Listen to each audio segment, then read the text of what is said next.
नमस्कार दोस्तों, welcome to my YouTube channel. आज मैं आप सभी लोगों के लिए जीके में पॉलिटी से संबंधित महत्वपूर्ण टॉपिक लेकर आए हूं। तो देखिए दोस्तों, आज का हमारा टॉपिक पॉलिटी में है संविधान की प्रस्तावना। संविधान की प्रस्तावना, तो देखिए दोस्तों, प्रस्तावना को उद्देशिका भी कहते हैं। तो देखिए दोस्तों, संविधान की प्रस्तावना से संबंधित बहुत ही महत्वपूर्ण क्वेश्चन है जो एसएससी जीडी की परीक्षाओं में पूछा जाएगा। तो एसएससी जीडी की परीक्षा कल 17 फरवरी को देखिए दोस्तों, उसमें भी पूछा जाएगा। और सभी कंपटीशन की परीक्षाओं के लिए हमारा यह वीडियो बहुत ही महत्वपूर्ण है। देखिए दोस्तों, पॉलिटी में संविधान से संबंधित क्वेश्चन हर कंपटीशन की परीक्षा में 2-3 नंबर के पूछे जाते हैं। तो आप लोग हमारे इस वीडियो को जरूर देख लीजिए और अपने दोस्तों में भी शेयर कर लीजिए। तो देखिए दोस्तों, यहाँ पे हमारा पहला क्वेश्चन है, भारतीय संविधान में उद्देशिका का विचार किस देश के संविधान से लिया गया है? भारतीय संविधान में उद्देशिका का विचार किस देश के संविधान से लिया गया है? तो देखिए दोस्तों, इसका राइट आंसर हो जाएगा यूएसए, यानी कि संयुक्त राज्य अमेरिका। भारतीय संविधान में उद्देशिका का विचार संयुक्त राज्य अमेरिका से लिया गया है। और संयुक्त राज्य अमेरिका को हम यूएसए भी कहते हैं, यानी कि United state of America. United state of America, संयुक्त राज्य अमेरिका को ही यूएसए भी कहा जाता है। तो दोस्तों, भारतीय संविधान में उद्देशिका का विचार संयुक्त राज्य अमेरिका से लिया गया है। फिर हमारा अगला क्वेश्चन है कि भारतीय संविधान में उद्देशिका की भाषा किस देश के संविधान से लिया गया है? भारतीय संविधान में उद्देशिका की भाषा किस देश के संविधान से लिया गया है? तो देखिए दोस्तों, इसका राइट आंसर हो जाएगा ऑस्ट्रेलिया से। भारतीय संविधान में उद्देशिका की भाषा ऑस्ट्रेलिया से लिया गया है, और जबकि उद्देशिका का विचार संयुक्त राज्य अमेरिका से लिया गया है। तो देखिए दोस्तों, हमारा अगला क्वेश्चन दिया है कि भारतीय संविधान की उद्देशिका यानी कि प्रस्तावना में अभी तक कितनी बार संशोधन हुआ है? भारतीय संविधान की उद्देशिका में कितनी बार संशोधन हुआ है? तो देखिए दोस्तों, भारतीय संविधान की उद्देशिका में एक बार संशोधन हुआ है, और वह कब हुआ था? तो 42वां संविधान संशोधन 1976 ईस्वी में। 42वां संविधान संशोधन 1976 ईस्वी में हुआ था। तो दोस्तों, भारतीय संविधान की उद्देशिका या प्रस्तावना में कितनी बार संशोधन हुआ? तो आप बताएंगे एक बार संशोधन हुआ, वह हुआ था 42वां संविधान संशोधन 1976 ईस्वी में। फिर देखिए दोस्तों, हमारा अगला क्वेश्चन है कि हम भारत के लोग शब्दों का प्रयोग भारतीय संविधान में कहां से लिया गया है? हम भारत के लोग शब्दों का प्रयोग भारतीय संविधान में कहां से लिया गया है? तो देखिए दोस्तों, हम भारत के लोग शब्दों का प्रयोग भारतीय संविधान में संविधान की प्रस्तावना से लिया गया है। हम भारत के लोग शब्दों का प्रयोग भारतीय संविधान में संविधान की प्रस्तावना से लिया गया है। फिर हमारा अगला क्वेश्चन है कि किसने प्रस्तावना को संविधान की आत्मा कहा? किसने प्रस्तावना को संविधान की आत्मा कहा है? तो देखिए दोस्तों, संविधान की आत्मा प्रस्तावना को ठाकुर दास भार्गव ने कहा है। प्रस्तावना को संविधान की आत्मा ठाकुर दास भार्गव ने कहा है। फिर हमारा अगला क्वेश्चन है कि किसने प्रस्तावना को पहचान पत्र कहा है? प्रस्तावना को पहचान पत्र किसने कहा है? तो देखिए दोस्तों, यानी पालखीवाला ने प्रस्तावना को पहचान पत्र कहा है। यानी पालखीवाला ने प्रस्तावना को पहचान पत्र कहा है। फिर हमारा अगला क्वेश्चन है कि किसने प्रस्तावना को संविधान की जन्म कुंडली कहा है?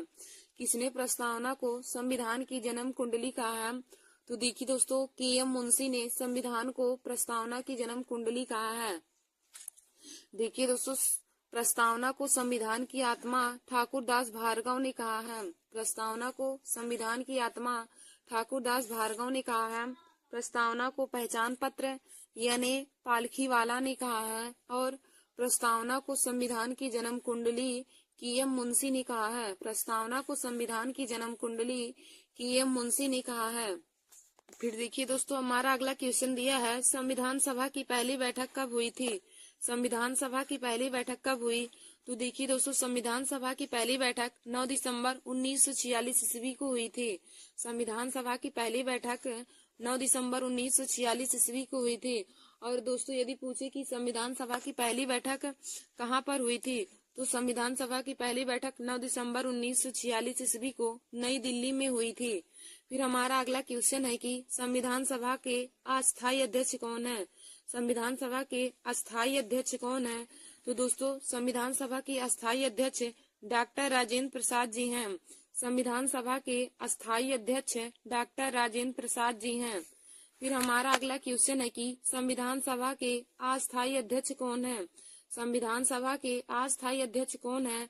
तो देखिए दोस्तों संविधान सभा के अस्थायी अध्यक्ष डॉक्टर सच्चिदानंद सिन्हा जी हैं। संविधान सभा के अस्थायी अध्यक्ष डॉक्टर सच्चिदानंद सिन्हा जी हैं। फिर हमारा अगला क्वेश्चन है कि भारत का संविधान बनने में कितना समय लगा। भारत का संविधान बनने में कितना समय लगा। तो देखिए दोस्तों भारत का संविधान बनने में लगा समय 2 वर्ष 11 माह 18 दिन का समय लगा। भारत का संविधान बनने में 2 वर्ष 11 माह और 18 दिन का समय लगा था। फिर हमारा अगला क्वेश्चन है कि संविधान की अनुच्छेद 1 में भारत को क्या कहा गया है।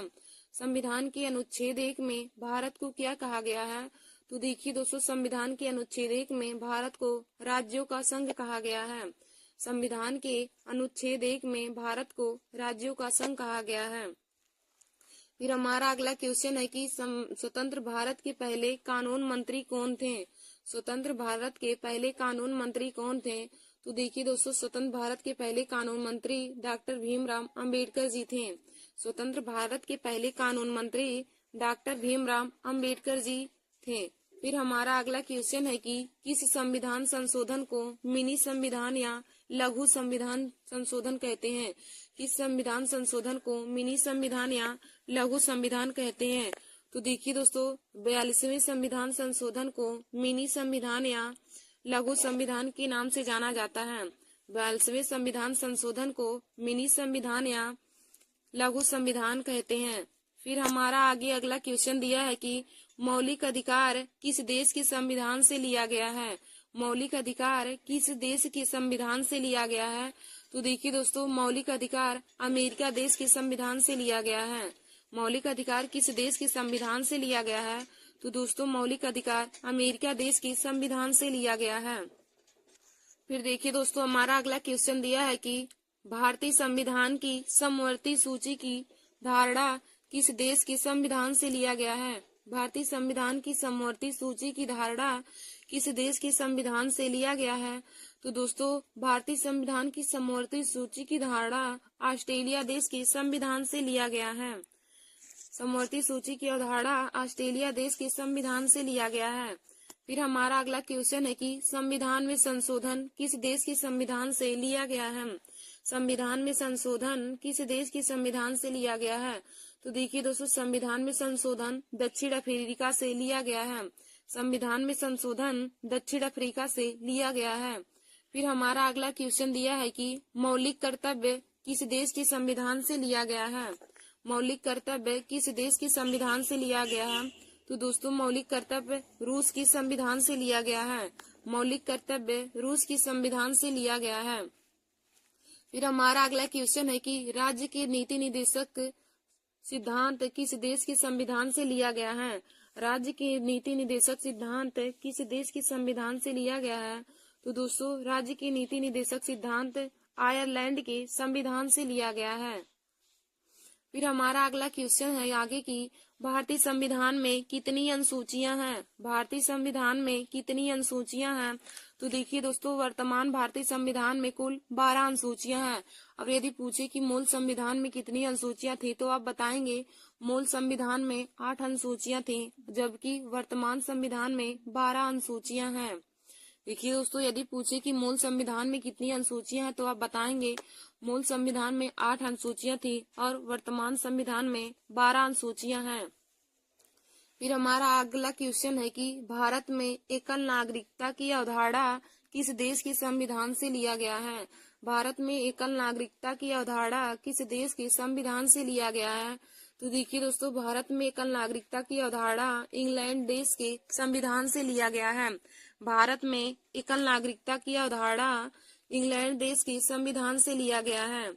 फिर हमारा अगला क्वेश्चन है कि भारतीय संविधान में राष्ट्रपति चुनाव की प्रणाली किस देश से ली गई है। भारतीय संविधान में राष्ट्रपति चुनाव की प्रणाली किस देश के संविधान से ली गई है? तो देखिए दोस्तों, भारतीय संविधान में राष्ट्रपति चुनाव की प्रणाली आयरलैंड देश के संविधान से लिया गया है। और देखिए दोस्तों, हमने आप लोगों को एक ट्रिक भी बताया है कि भारतीय संविधान में किस देश से क्या क्या लिया गया है, किस किस देशों, भारतीय संविधान किस किस देशों से लिया गया है।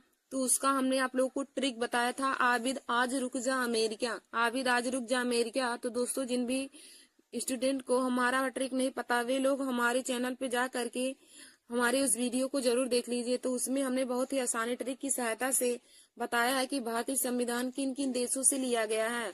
उसमें हमने ट्रिक बताया है, आबिद आज रुक जा अमेरिका। फिर देखिए दोस्तों, हमारा अगला क्वेश्चन है कि भारतीय संविधान कब अपनाया गया?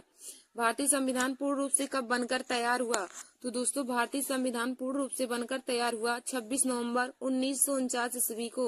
भारतीय संविधान पूर्ण रूप से बनकर तैयार हुआ था 26 नवंबर 1949 ईस्वी को। फिर हमारा अगला क्वेश्चन है कि राष्ट्रीय गान पहली बार कब और कहाँ गाया गया था? राष्ट्रीय गान पहली बार कब और कहाँ गाया गया था? तो देखिए दोस्तों, राष्ट्रीय गान पहली बार 27 दिसंबर 1911 ईस्वी को कोलकाता में गाया गया था। भारतीय संविधान राष्ट्रीय गान सर्वप्रथम 27 दिसंबर 1911 ईस्वी को कोलकाता में गाया गया था। फिर देखिए दोस्तों, हमारा अगला क्वेश्चन है कि संविधान के अंतर्गत भारतीय लोकतंत्र के आदर्शों को हम कहाँ देख सकते हैं? संविधान के अंतर्गत भारतीय लोकतंत्र के आदर्शों को हम कहाँ देख सकते हैं? तो देखिए दोस्तों, प्रस्तावना में हम भारतीय लोकतंत्र के आदर्शों को देख सकते हैं। फिर हमारा अगला क्वेश्चन है कि भारतीय संविधान लागू कब हुआ था? भारतीय संविधान लागू कब हुआ? तो दोस्तों, भारतीय संविधान 26 जनवरी 1950 ईस्वी को लागू हुआ था। भारतीय संविधान लागू 26 जनवरी 1950 ईस्वी को हुआ था। और यदि पूछे कि भारतीय संविधान बनकर कब तैयार हुआ, तो आप बताएंगे भारतीय संविधान बनकर तैयार 26 नवंबर 1949 ईस्वी को हुआ था। भारतीय संविधान बनकर तैयार हुआ था 26 नवंबर 1949 ईस्वी को और लागू हुआ था 26 जनवरी 1950 ईस्वी को। फिर दोस्तों, हमारा अगला क्वेश्चन है कि भारत का संविधान सभा किसके कहने पर बना था? भारत का संविधान सभा किसके कहने पर बना था? तो दोस्तों, भारत का संविधान सभा कैबिनेट मिशन के द्वारा बनाया गया था। फिर देखिए दोस्तों, हमारा अगला क्वेश्चन है कि भारत की संविधान की प्रस्तावना किन शब्दों से शुरू होती है? भारत की संविधान की प्रस्तावना किन शब्दों से शुरू होती है? तो देखिए दोस्तों, भारत की संविधान की प्रस्तावना हम भारत के लोग शब्दों से शुरू होती है। भारत की संविधान की प्रस्तावना हम भारत के लोग शब्दों से शुरू होती है। फिर हमारा अगला क्वेश्चन है कि भारतीय संविधान की प्रस्तावना संशोधित संस्करण है? तो हो जाएगा उद्देश्य प्रस्ताव का। भारतीय संविधान की प्रस्तावना उद्देश्य प्रस्ताव का संशोधित संस्करण है।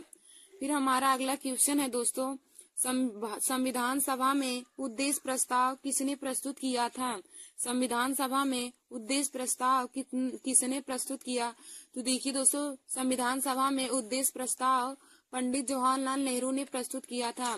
संविधान सभा में उद्देश्य प्रस्ताव पंडित जवाहरलाल नेहरू ने प्रस्तुत किया था और उन्होंने 13 दिसंबर 1946 ईस्वी को अपना उद्देश्य प्रस्ताव प्रस्तुत किया था। यदि पूछे कि संविधान सभा में उद्देश्य प्रस्ताव पंडित जवाहरलाल नेहरू ने कब प्रस्तुत किया, तो आप बताएंगे 13 दिसंबर 1946 ईस्वी को। फिर दोस्तों, हमारा अगला क्वेश्चन है कि भारतीय संविधान की प्रस्तावना में लिखित हम भारत के लोग शब्दों से क्या अर्थ है? भारतीय संविधान की प्रस्तावना में लिखित है हम भारत के लोग शब्दों से क्या अर्थ है?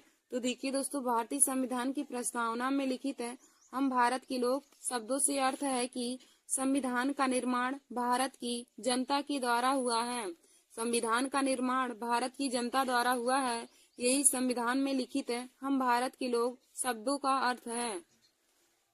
फिर देखिए दोस्तों, हमारा अगला क्वेश्चन दिया है कि संविधान की प्रस्तावना के अनुसार भारत किस प्रकार का राष्ट्र है? संविधान की प्रस्तावना के अनुसार भारत किस प्रकार का राष्ट्र है? तो देखिए दोस्तों, संविधान की प्रस्तावना के अनुसार भारत एक धर्मनिरपेक्ष राष्ट्र है। संविधान की प्रस्तावना के अनुसार भारत एक धर्मनिरपेक्ष राष्ट्र है। फिर दोस्तों हमारा अगला क्वेश्चन है कि भारत में लौकिक सार्वभौमिकता है क्योंकि संविधान की प्रस्तावना आरंभ होती है। भारत में लौकिक सार्वभौमिकता है क्योंकि भारतीय संविधान की प्रस्तावना आरंभ होती है। तो भारतीय संविधान की प्रस्तावना हम भारत के लोग शब्दों से आरंभ होती है। फिर देखिए दोस्तों हमारा अगला क्वेश्चन है कि कौन संविधान संशोधन लघु संविधान यानी कि मिनी संविधान संशोधन माना जाता है। तो देखिए दोस्तों 42वां संविधान संशोधन 1976 ईस्वी में जो हुआ था वो उसी को लघु संविधान यानी कि मिनी संविधान के नाम से जाना जाता है। तो दोस्तों यह क्वेश्चन कंपटीशन की परीक्षा के लिए बहुत ही महत्वपूर्ण है कि किस संविधान संशोधन को मिनी संविधान के नाम से जाना जाता है। तो आप बताएंगे 42वें संविधान संशोधन 1976 को हम मिनी संविधान के नाम से भी जानते हैं। फिर दोस्तों हमारा अगला क्वेश्चन दिया है कि सभी व्यक्ति पूर्णता और समान रूप से मानव है, यह सिद्धांत किस नाम से जाना जाता है। सभी व्यक्ति पूर्णता और समान रूप से मानव है, यह सिद्धांत किस नाम से जाना जाता है। तो देखिए दोस्तों यह सिद्धांत सार्वभौमिकता के नाम से जाना जाता है। सभी व्यक्ति पूर्णता और समान रूप से मानव है, यह सिद्धांत सार्वभौमिकता के नाम से जाना जाता है। फिर देखिए दोस्तों हमारा अगला क्वेश्चन दिया है कि भारत के संदर्भ में धर्मनिरपेक्ष शब्द का सही भाव क्या है। भारत के संदर्भ में धर्मनिरपेक्ष शब्द का सही भाव क्या है। तो देखिए दोस्तों भारत के संदर्भ में धर्मनिरपेक्ष शब्द का सही भाव है कि भारत में राज्य का कोई धर्म नहीं है। भारत में राज्य का कोई धर्म नहीं है।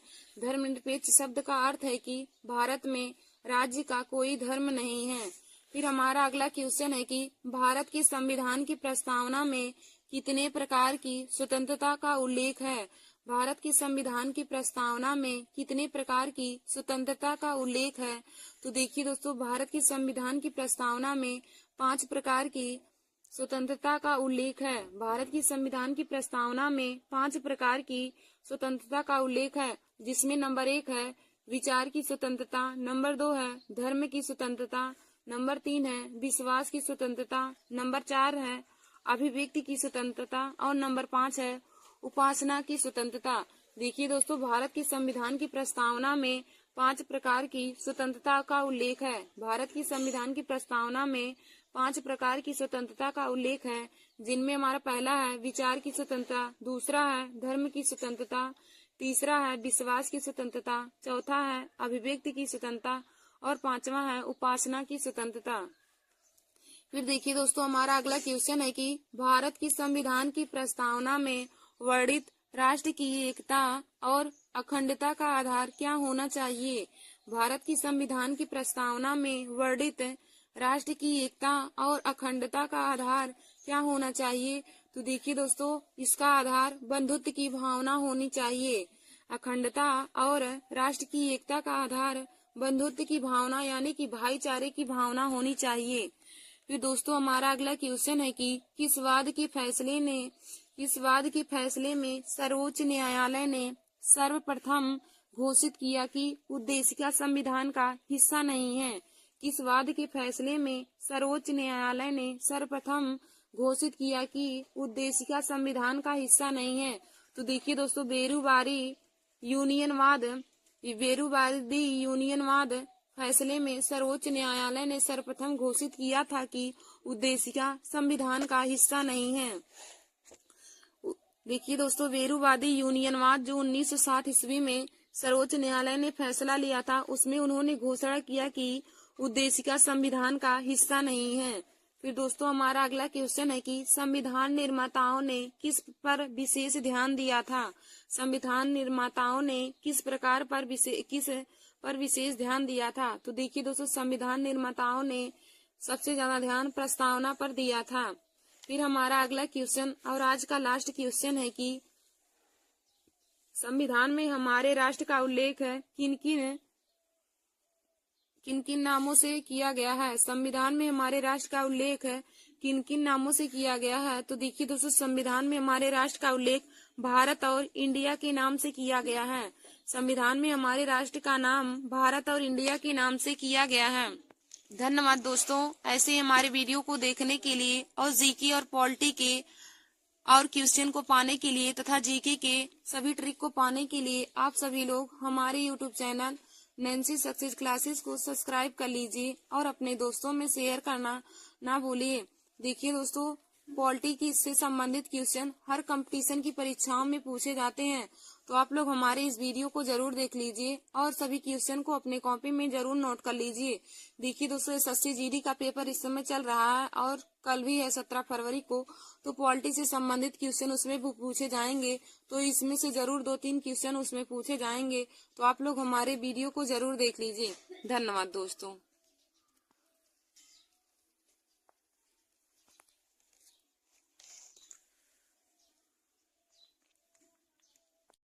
नमस्कार दोस्तों, welcome to my YouTube channel. आज मैंने आप सभी लोगों के लिए पॉलिटी में महत्वपूर्ण क्वेश्चन लाया है, जो देखिए दोस्तों हर कंपटीशन की परीक्षाओं के लिए बहुत ही महत्वपूर्ण है। जैसे एसएससी जीडी हुआ, सीजीएल है, यूपीपी, आरआरबी, एनटीपीसी और सभी कंपटीशन की परीक्षाओं के लिए पॉलिटी से संबंधित क्वेश्चन हर बार ही पूछे जाते हैं। तो दोस्तों, आप सभी लोग हमारे इस वीडियो को जरूर देख लीजिए और अपने दोस्तों में भी शेयर कर लीजिए। तो देखिए दोस्तों, हमारा पहला क्वेश्चन है कि भारतीय संविधान की उद्देशिका में किस संशोधन द्वारा समाजवाद, पंथ निरपेक्षता तथा अखंडता को जोड़ा गया था। भारतीय संविधान की उद्देशिका में किस संविधान संशोधन द्वारा समाजवाद, पंथ निरपेक्षता तथा अखंडता को जोड़ा गया था। तो देखिए दोस्तों, 42वें संविधान संशोधन के द्वारा भारतीय संविधान की उद्देशिका में समाजवाद, पंथ निरपेक्षता तथा अखंडता को जोड़ा गया था। फिर हमारा अगला क्वेश्चन है कि भारतीय संविधान के अधिकार के स्रोत कौन से हैं। भारतीय संविधान के अधिकार के स्रोत कौन से हैं। तो देखिए दोस्तों, हम भारत के लोग यही भारतीय संविधान के अधिकार का स्रोत हैं। हम भारत के लोग यही भारतीय संविधान के अधिकार का स्रोत हैं। फिर हमारा अगला क्वेश्चन है कि भारत के संविधान की प्रस्तावना में प्रयुक्त स्वतंत्रता, समानता व बंधुत्व शब्द किस क्रांति से प्रेरित है। भारत के संविधान की प्रस्तावना में प्रयुक्त स्वतंत्रता, समानता व बंधुत्व शब्द किस क्रांति से प्रेरित है। तो देखिए दोस्तों, फ्रांस की क्रांति से भारत के संविधान की प्रस्तावना में प्रयुक्त स्वतंत्रता, समानता व बंधुत्व लिया गया है। फिर देखिए दोस्तों, हमारा अगला क्वेश्चन है कि भारत के संविधान की प्रस्तावना में प्रयुक्त स्वतंत्रता, समानता व बंधुत्व शब्द किस क्रांति से प्रेरित है। तो इसका राइट आंसर हो जाएगा फ्रांस की क्रांति से। फ्रांस की क्रांति से भारत के संविधान में स्वतंत्रता, समानता व बंधुत्व की क्रांति प्रेरित है। फिर हमारा अगला क्वेश्चन है कि संविधान की प्रस्तावना का विधिक स्वरूप क्या है। संविधान की प्रस्तावना का विधिक स्वरूप क्या है। तो देखिए दोस्तों, संविधान की प्रस्तावना का विधिक स्वरूप है, यह लागू नहीं किया जा सकता है। यह लागू नहीं किया जा सकता है, यह संविधान की प्रस्तावना का विधिक स्वरूप है।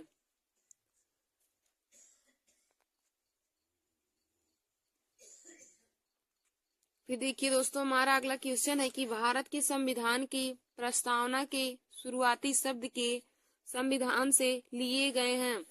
भारत के संविधान की प्रस्तावना के शुरुआती शब्द किस देश के संविधान से लिए गए हैं। तो देखिए दोस्तों, भारत के संविधान के शुरुआती शब्द कौन से हैं। तो शुरुआती शब्द हैं हम भारत के लोग, और हम भारत के लोग यह शब्द संयुक्त राज्य अमेरिका देश के संविधान से लिया गया है। हम भारत के लोग शब्दों का प्रयोग संयुक्त राज्य अमेरिका के देश से लिया गया है। फिर दोस्तों, हमारा अगला क्वेश्चन है कि संविधान की प्रस्तावना में अंतिम बार संशोधन कब किया गया। संविधान की प्रस्तावना में अंतिम बार संशोधन कब हुआ था। तो देखिए दोस्तों, संविधान की प्रस्तावना में अंतिम बार संशोधन 1976 ईस्वी में हुआ था। संविधान की प्रस्तावना में अंतिम बार संशोधन 1976 ईस्वी में हुआ था। और यदि पूछे कि प्रथम संविधान संशोधन कब हुआ था, तो दोस्तों प्रथम संविधान संशोधन 1951 ईस्वी में हुआ था। फिर हमारा अगला क्वेश्चन है कि भारत के संविधान की प्रस्तावना में कितने प्रकार के न्याय, स्वतंत्रता, समानता व अखंडता है। भारत की संविधान की प्रस्तावना में कितने प्रकार के न्याय, स्वतंत्रता, समानता व अखंडता है। तो देखिए दोस्तों, भारत के संविधान में 3 प्रकार के न्याय, 5 प्रकार की स्वतंत्रता, 2 प्रकार की समानता और 1 प्रकार की अखंडता है।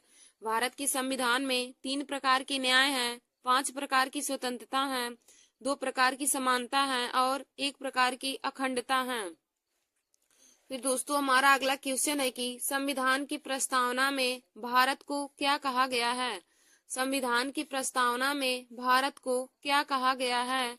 तो देखिए दोस्तों, संविधान की प्रस्तावना में भारत को सर्वसत्ताधारी, समाजवादी, धर्मनिरपेक्ष, लोकतांत्रिक, गणराज्य कहा गया है। भारत की संविधान की प्रस्तावना में भारत को सर्वसत्ताधारी, समाजवादी, धर्मनिरपेक्ष, लोकतांत्रिक और गणराज्य कहा गया है। देखिए दोस्तों, संविधान की प्रस्तावना में भारत को सर्वसत्ताधारी, समाजवादी, धर्मनिरपेक्ष, लोकतांत्रिक तथा गणराज्य कहा गया है। फिर हमारा अगला क्वेश्चन है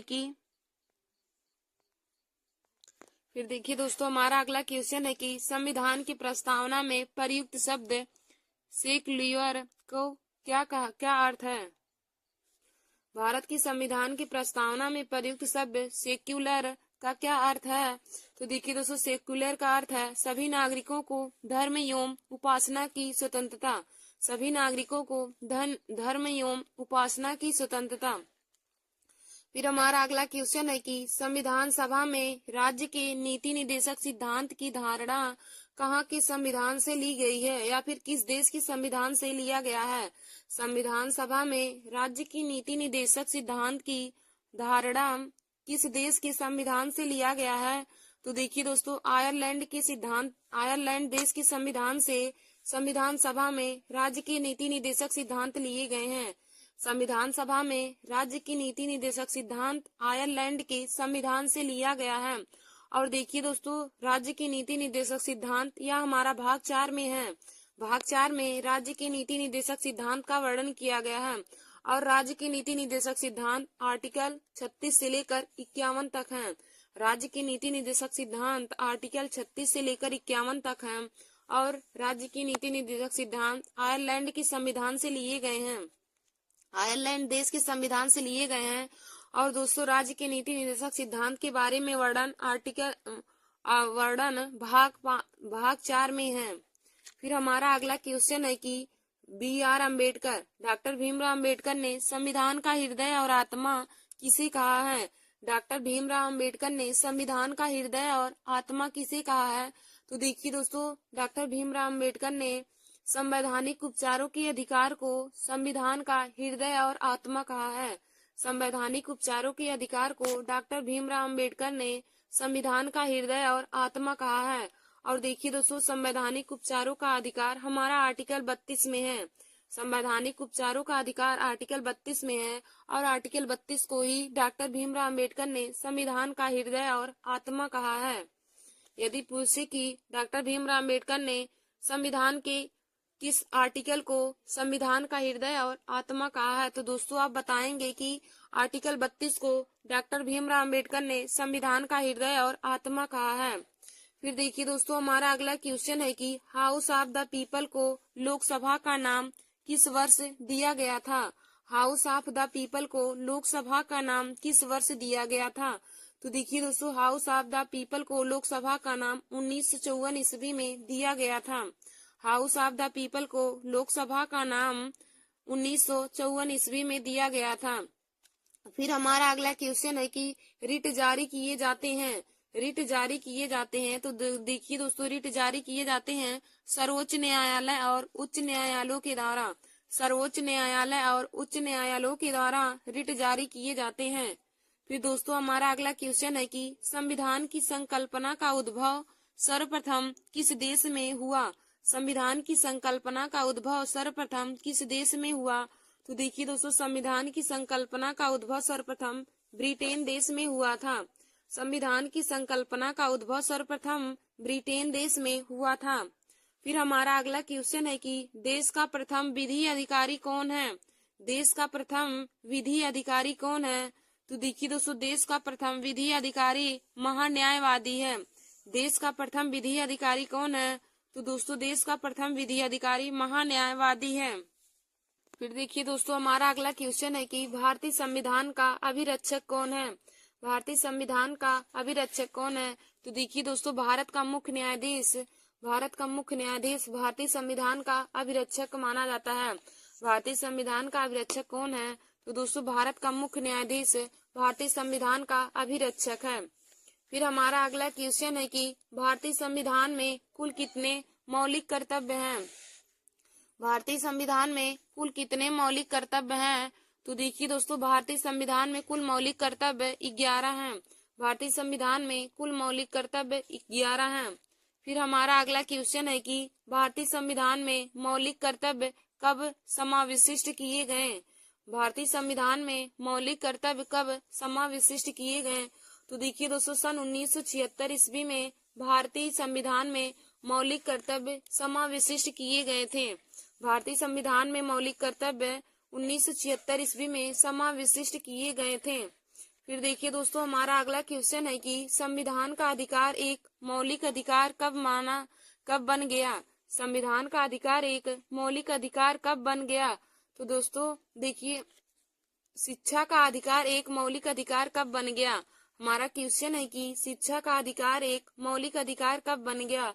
तो देखिए दोस्तों, शिक्षा का अधिकार एक मौलिक अधिकार 1 अप्रैल 2010 ईस्वी को बन गया था। शिक्षा का अधिकार एक मौलिक अधिकार 1 अप्रैल 2010 को बन गया था। फिर हमारा अगला क्वेश्चन है कि भारत में स्वतंत्रता के बाद कितनी बार राष्ट्रीय आपातकाल लागू हो चुका है? भारत में स्वतंत्रता के बाद कितनी बार राष्ट्रीय आपातकाल लागू हो चुका है? तो देखिए दोस्तों, भारत में स्वतंत्रता के बाद आपातकाल 3 बार लागू हो चुका है। भारत में स्वतंत्रता के बाद राष्ट्रीय आपातकाल 3 बार लागू हो चुका है। फिर हमारा अगला क्वेश्चन है कि वह कौन से उपराष्ट्रपति हैं? वह कौन से उपराष्ट्रपति हैं जिन्होंने राष्ट्रपति का चुनाव लड़ने के लिए अपने पद से त्यागपत्र दे दिया था? वह कौन से उपराष्ट्रपति हैं जिन्होंने राष्ट्रपति का चुनाव लड़ने के लिए अपने पद से त्यागपत्र दे दिया था? तो देखिए दोस्तों, वीवी गिरी थे जिन्होंने जो उपराष्ट्रपति थे, वीवी गिरी उपराष्ट्रपति थे और उन्होंने राष्ट्रपति का चुनाव लड़ने के लिए अपने पद से त्यागपत्र दे दिया था। फिर देखिए दोस्तों, हमारा अगला क्वेश्चन है कि लोकसभा के अध्यक्ष का चुनाव किया जाता है। लोकसभा के अध्यक्ष का चुनाव किया जाता है। तो देखिए दोस्तों, लोकसभा के अध्यक्ष का चुनाव लोकसभा के सदस्यों के द्वारा किया जाता है। लोकसभा के अध्यक्ष का चुनाव लोकसभा के सदस्यों के द्वारा किया जाता है। फिर हमारा अगला क्वेश्चन है कि राज्य पुनर्गठन अधिनियम कब पारित किया गया? राज्य पुनर्गठन अधिनियम कब पारित हुआ? तो देखिए दोस्तों, राज्य पुनर्गठन अधिनियम 31 अगस्त 1956 ईस्वी को पारित हुआ था। राज्य पुनर्गठन अधिनियम 31 अगस्त 1931 ईस्वी में 1956 ईस्वी में पारित हुआ था। फिर हमारा अगला क्वेश्चन है कि संसद की संयुक्त बैठक की अध्यक्षता कौन करता है? संसद की संयुक्त बैठक की अध्यक्षता कौन करता है? तो देखिए दोस्तों, संसद की संयुक्त बैठक की अध्यक्षता लोकसभा अध्यक्ष करते हैं। संसद की संयुक्त बैठक की अध्यक्षता लोकसभा अध्यक्ष करते हैं। फिर हमारा अगला क्वेश्चन है कि स्वतंत्रता के बाद संविधान सभा का प्रथम अध्यक्ष कौन है? स्वतंत्रता के बाद संविधान सभा का प्रथम अध्यक्ष कौन है? तो दोस्तों, स्वतंत्रता के बाद संविधान सभा का प्रथम अध्यक्ष डॉक्टर राजेंद्र प्रसाद जी हैं। स्वतंत्रता के बाद संविधान सभा के प्रथम अध्यक्ष डॉक्टर राजेंद्र प्रसाद जी हैं। फिर देखिए दोस्तों, हमारा अगला क्वेश्चन है कि हम भारत के लोग शब्दों का प्रयोग भारतीय संविधान में कहां से लिया गया है? हम भारत के लोग शब्दों का प्रयोग भारतीय संविधान में कहां से लिया गया है? तो देखिए दोस्तों, संविधान की प्रस्तावना से हम भारत के लोग शब्दों का प्रयोग भारतीय संविधान में किया गया है। संविधान की प्रस्तावना से हम भारत के लोग शब्दों का प्रयोग किया गया है। फिर देखिए दोस्तों, हमारा अगला क्वेश्चन है कि किसने प्रस्तावना को संविधान की आत्मा कहा है? किसने प्रस्तावना को संविधान की आत्मा कहा है? तो देखिए दोस्तों, ठाकुर दास भार्गव ने प्रस्तावना को संविधान की आत्मा कहा है। प्रस्तावना को संविधान की आत्मा ठाकुर दास भार्गव ने कहा है।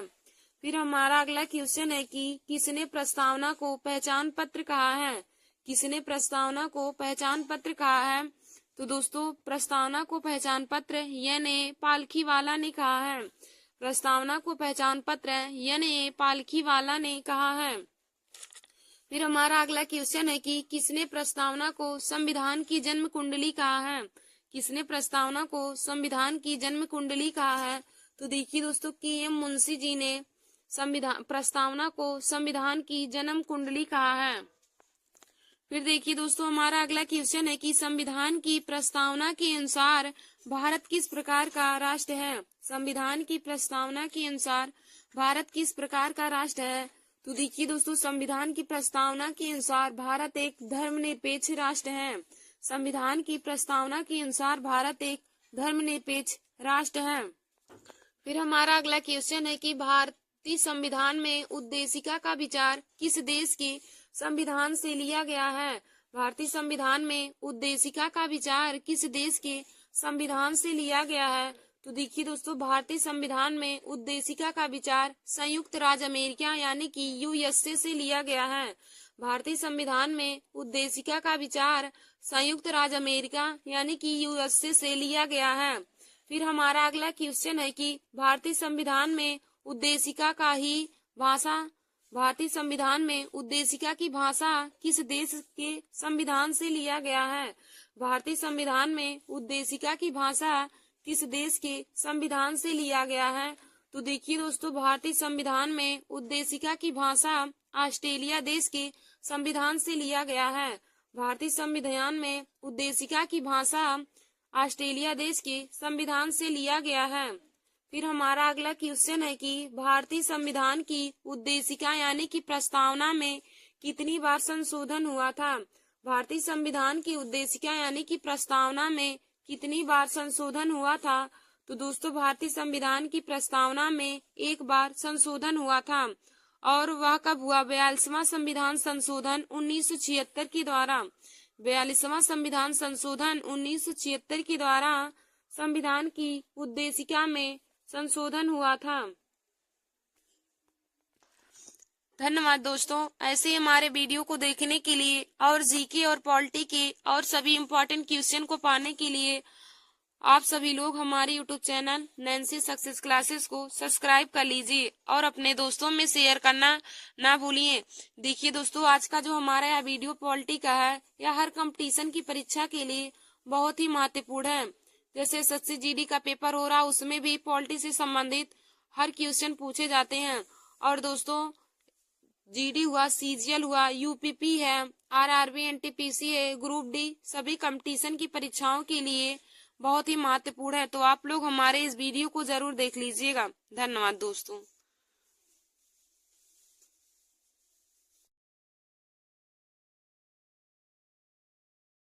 नमस्कार दोस्तों, welcome to my YouTube channel Nancy success classes. आज मैं आप सभी लोगों को जीके में 1857 की क्रांति के बारे में बताऊंगी। देखिए दोस्तों 1857 की क्रांति हर कंपटीशन की परीक्षाओं के लिए बहुत ही महत्वपूर्ण है। जैसे ग्रुप डी हुआ, यूपीपी है, आरआरबी, एनटीपीसी और सभी कंपटीशन की परीक्षाओं के लिए यह बहुत ही महत्वपूर्ण टॉपिक है। तो दोस्तों आज मैं आप सभी लोगों को 1857 की क्रांति के बारे में बताऊंगी। तो देखिए दोस्तों हमारा है कि इसमें 1857 का विद्रोह जिसे भारतीय विद्रोह या भारतीय स्वतंत्रता के प्रथम युद्ध के रूप में भी जाना जाता है। 1857 का विद्रोह जिसे भारतीय विद्रोह या भारतीय स्वतंत्रता के प्रथम युद्ध के रूप में भी जाना जाता है भारत के इतिहास में महत्वपूर्ण घटना थी। 1857 की क्रांति भारत के इतिहास में एक महत्वपूर्ण घटना थी। देखिए दोस्तों आगे हमारा है कि 1857 की क्रांति की शुरुआत कब हुई थी। तो देखिए दोस्तों 1857 की क्रांति की शुरुआत 29 मार्च 1857 ईस्वी में बैरकपुर छावनी से हुई थी। 1857 की क्रांति की शुरुआत 29 मार्च 1857 में बैरकपुर छावनी से हुई थी। देखिए दोस्तों जब भी आप लोगों से पूछे कि 1857 की क्रांति की शुरुआत कब और कहां से हुई थी तो आप बताएंगे कि 1857 की क्रांति की शुरुआत 29 मार्च 1857 ईस्वी में बैरकपुर छावनी से हुई थी। 34वीं नोटिस इन्फेंट्री रेजिमेंट के सैनिकों ने चर्बी युक्त कारतूसों का प्रयोग करने से इनकार कर दिया था। 26 फरवरी को भी बंगाल में 9वीं नेटिव इन्फेंट्री ने विरोध किया था। फिर हम आगे देखेंगे कि फ्रांस की क्रांति 1857 की क्रांति की शुरुआत होते ही मंगल पांडे ने अंग्रेज सार्जेंट ह्यू रसे और लेफ्टिनेंट बाग को गोली मार दी। क्रांति की प्रचार प्रसार के लिए रोटी और कमल के फूल के प्रतीक का प्रयोग किया गया था। देखिए दोस्तों, यदि पूछे कि 1857 की क्रांति के प्रचार प्रसार के लिए किस प्रतीक का प्रयोग किया गया था, 1857 की क्रांति के प्रचार प्रसार के लिए किस प्रतीक का प्रयोग किया गया था, तो आप लोग बताएंगे कि 1857 की क्रांति के प्रचार प्रसार के लिए रोटी और कमल के फूल का प्रयोग किया गया था। 1857 की क्रांति के लिए रोटी और कमल के फूल का प्रयोग किया गया था। और फिर देखिए दोस्तों, हमारा आगे है कि आगे हमारा क्वेश्चन है 1857 की क्रांति से संबंधित है। आगे हमारा क्वेश्चन है, फिर देखिए दोस्तों, हमारा आगे है कि 1857 की विद्रोह को मुख्य रूप से किस नाम से जाना जाता है। हमारा पहला क्वेश्चन है कि 1857 की विद्रोह को मुख्य रूप से किस नाम से जाना जाता है। तो देखिए दोस्तों, 1857 की विद्रोह को मुख्य रूप से सिपाही विद्रोह के नाम से जाना जाता है। 1857 की विद्रोह को मुख्य रूप से सिपाही विद्रोह के नाम से जाना जाता है। फिर हमारा अगला क्वेश्चन है कि दूसरा है, 1857 की विद्रोह के समय भारत का गवर्नर जनरल कौन था। 1857 की विद्रोह के समय भारत का गवर्नर जनरल कौन था। तो देखिए दोस्तों, 1857 की विद्रोह के समय भारत का गवर्नर जनरल लॉर्ड कैनिंग था। 1857 की विद्रोह के समय भारत का गवर्नर जनरल लॉर्ड कैनिंग था। फिर हमारा अगला क्वेश्चन है कि 1857 की विद्रोह के समय ब्रिटिश का प्रधानमंत्री कौन था। 1857 की विद्रोह के समय ब्रिटिश का प्रधानमंत्री कौन था। तो देखिए दोस्तों, 1857 की विद्रोह के समय ब्रिटिश का प्रधानमंत्री लॉर्ड पार्मस्टर्न था।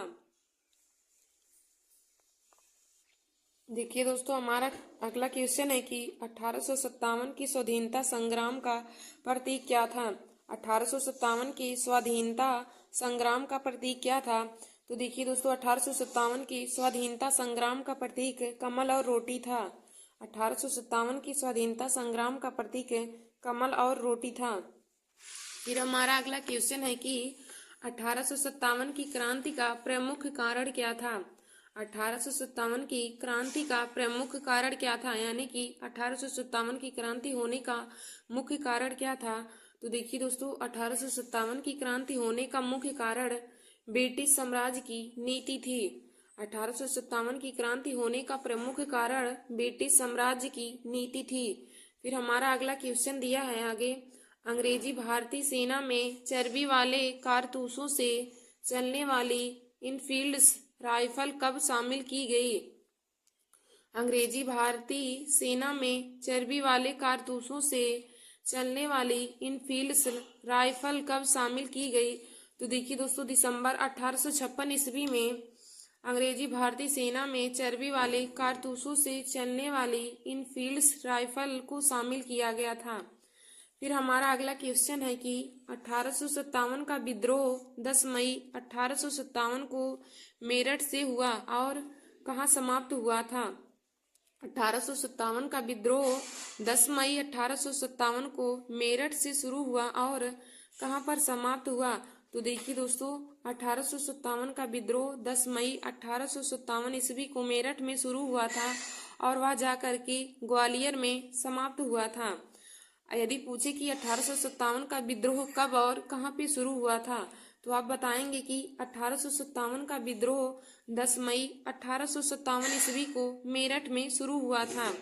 1857 का विद्रोह 10 मई 1857 को मेरठ से शुरू हुआ था और पूछे कि समाप्त कहाँ हुआ, तो दोस्तों समाप्त ग्वालियर में हुआ था। फिर हमारा अगला क्वेश्चन है कि 1857 के संग्राम को प्रथम स्वतंत्रता संग्राम का नाम किसने दिया था? 1857 के स्वतंत्रता संग्राम को प्रथम स्वतंत्रता संग्राम का नाम किसने दिया था? तो देखिए दोस्तों, 1857 के संग्राम को प्रथम स्वतंत्रता संग्राम का नाम विनायक दामोदर सावरकर ने दिया था। 1857 के संग्राम को प्रथम स्वतंत्रता संग्राम का नाम विनायक दामोदर सावरकर ने दिया था। फिर हमारा अगला क्वेश्चन है कि किसने 1857 के विद्रोह को एक षड्यंत्र की संज्ञा दी है? किसने 1857 के विद्रोह को एक षड्यंत्र की संज्ञा दी है? तो देखिए दोस्तों, 1857 के विद्रोह को एक षड्यंत्र की संज्ञा जेम्स आउटरम व डब्ल्यू टेलर ने दिया है। फिर हमारा अगला क्वेश्चन है कि किस भारतीय ने 1857 की क्रांति को स्वतंत्रता का प्रथम युद्ध की संज्ञा दी है? किस भारतीय ने 1857 की क्रांति को स्वतंत्रता संग्राम का प्रथम युद्ध की संज्ञा दी है? तो देखिए दोस्तों, एस बी चौधरी ने 1857 की क्रांति को स्वतंत्रता के प्रथम युद्ध की संज्ञा दी है। फिर हमारा अगला क्वेश्चन दिया है आगे की किसने कहा था कि यह नीली टोपी वाली राइफल तो गोली चलने से पहले ही मार देती है? किसने कहा था कि यह नीली टोपी वाली राइफल गोली चलने से पहले ही मार देती है? तो दोस्तों, नाना साहब ने कहा था। नाना साहब ने कहा था कि यह नीली टोपी राइफल गोली चलने से पहले ही मार देती है। फिर दोस्तों, हमारा अगला क्वेश्चन है कि विद्रोह के परिणाम स्वरूप बंगाल में यूरोपीय सैनिकों का अनुपात भारतीय सैनिकों की तुलना में क्या था? विद्रोह के परिणाम स्वरूप बंगाल में यूरोपीय सैनिकों का अनुपात भारतीय सैनिकों की तुलना में क्या था? तो देखिए दोस्तों, विद्रोह के परिणाम स्वरूप बंगाल में यूरोपीय सैनिकों का अनुपात भारतीय सैनिकों की तुलना में 1:2 था। फिर हमारा अगला क्वेश्चन दिया है कि भारतीय स्वाधीनता आंदोलन का सरकारी इतिहासकार कौन था? भारतीय स्वाधीनता आंदोलन का सरकारी इतिहासकार कौन था? तो देखिए दोस्तों, भारतीय स्वाधीनता आंदोलन का सरकारी इतिहासकार एस सेन था। भारतीय स्वाधीनता आंदोलन का सरकारी इतिहासकार एस सेन था। फिर हमारा अगला क्वेश्चन दिया है कि यह किसका मत है कि 1857 का विद्रोह कुछ धर्म के लिए लड़ाई के रूप में आरंभ हुआ था तथा स्वतंत्रता संघर्ष के रूप में समाप्त हुआ? यह किसका मत है कि 1857 का विद्रोह कुछ धर्म के लिए लड़ाई के रूप में आरंभ हुआ था तथा स्वतंत्रता संघर्ष के रूप में समाप्त हुआ? तो दोस्तों, यह एस सेन का मत था। एस सेन का मत था कि 1857 का विद्रोह कुछ धर्म के लिए लड़ाई के रूप में आरंभ हुआ था तथा स्वतंत्रता संघर्ष के रूप में समाप्त हुआ था। फिर देखिए दोस्तों, हमारा अगला क्वेश्चन दिया है कि वह पहला भारतीय सिपाही कौन था जिसने चर्बी वाले कारतूस का प्रयोग करने से इनकार कर दिया? वह पहला भारतीय व्यक्ति या पहला भारतीय सिपाही कौन था जिसने चर्बी वाले कारतूस का प्रयोग करने से इनकार कर दिया? तो देखिए दोस्तों, मंगल पांडे पहले भारतीय सिपाही थे जिन्होंने चर्बी वाले कारतूस का प्रयोग करने से इनकार कर दिया था। फिर हमारा अगला क्वेश्चन है कि यहाँ मेरे सामने रक्त का विशाल सागर है, केवल खुदा ही जानता है कि मुझे अभी और क्या देखना है। यह कथन किसका है? यहाँ मेरे सामने रक्त का विशाल सागर है, केवल खुदा ही जानता है कि मुझे अभी और क्या देखना है। यह कथन किसका है? तो देखिए दोस्तों, यह कथन मिर्जा गालिब का है। मिर्जा गालिब ने कहा था कि मेरे सामने रक्त का विशाल सागर है, केवल खुदा ही जानता है कि मुझे अभी और क्या देखना है। फिर दोस्तों, हमारा अगला क्वेश्चन है कि नाना साहेब का वास्तविक नाम क्या है? नाना साहेब का वास्तविक नाम क्या है? तो देखिए दोस्तों, नाना साहेब का वास्तविक नाम धोंधू पंत है। नाना साहेब का वास्तविक नाम धोंधू पंत है। फिर हमारा अगला क्वेश्चन है कि भारतीय सैनिकों में शामिल सिख, गोरखा, पठान को किस वर्ग के अंतर्गत रखा गया था? भारतीय सैनिकों में शामिल सिख, गोरखा, पठान को किस वर्ग के अंतर्गत रखा गया था? तो देखिए दोस्तों, भारतीय सैनिकों में शामिल सिख, गोरखा, पठान को लड़ाकू वर्ग के अंतर्गत रखा गया था। फिर हमारा अगला क्वेश्चन है कि 1857 के विद्रोह में किसने सबसे पहले अपना बलिदान दिया। 1857 के विद्रोह में किसने सबसे पहले अपना बलिदान दिया। तो देखिए दोस्तों, 1857 के विद्रोह में सबसे पहले बलिदान मंगल पांडे ने दिया था। 1857 के विद्रोह में सबसे पहले बलिदान मंगल पांडे ने दिया था।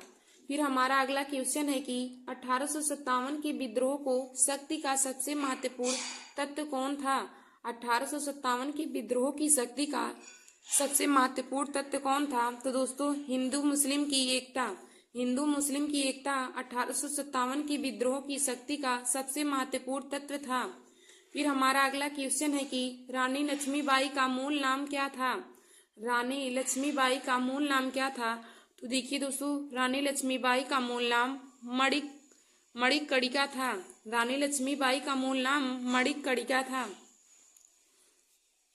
फिर हमारा अगला क्वेश्चन है कि 1857 की क्रांति सर्वप्रथम कहाँ शुरू हुई थी।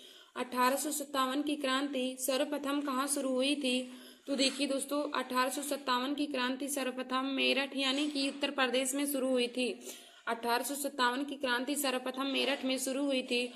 और यदि पूछे कि 1857 की क्रांति कहाँ पे समाप्त हुई थी, तो दोस्तों 1857 की क्रांति ग्वालियर में समाप्त हुई थी और मेरठ में शुरू हुई थी। फिर हमारा अगला क्वेश्चन है कि 1857 का विद्रोह मुख्यतः किस कारण से असफल रहा था। 1857 का विद्रोह मुख्यतः किस कारण से असफल रहा था। तो देखिए दोस्तों, 1857 का विद्रोह मुख्यतः किसी सामान्य योजना और केंद्रीय संगठन की कमी के कारण असफल रहा। 1857 का विद्रोह किसी सामान्य योजना और केंद्रीय संगठन की कमी के कारण असफल रहा था। फिर हमारा अगला क्वेश्चन है कि 1857 के संघर्ष में भाग लेने वाले सिपाहियों की सर्वाधिक संख्या कितनी थी। सर्वाधिक संख्या थी। तो दोस्तों, 1857 के संघर्ष में भाग लेने वाले सिपाहियों की सर्वप्रथम सबसे ज्यादा संख्या अवध से थी। फिर हमारा अगला क्वेश्चन है कि 1857 के विद्रोह का स्वरूप राष्ट्रीय था, यह किसका कथन था।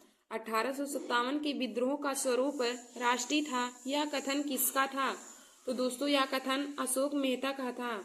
अशोक मेहता ने कहा था कि 1857 के विद्रोह का स्वरूप राष्ट्रीय है। फिर हमारा अगला क्वेश्चन है कि कानपुर में 1857 के विद्रोह का नेतृत्व किसने किया था। कानपुर में 1857 के विद्रोह का नेतृत्व किसने किया था। तो दोस्तों, कानपुर में 1857 के विद्रोह का नेतृत्व नाना साहेब ने किया था।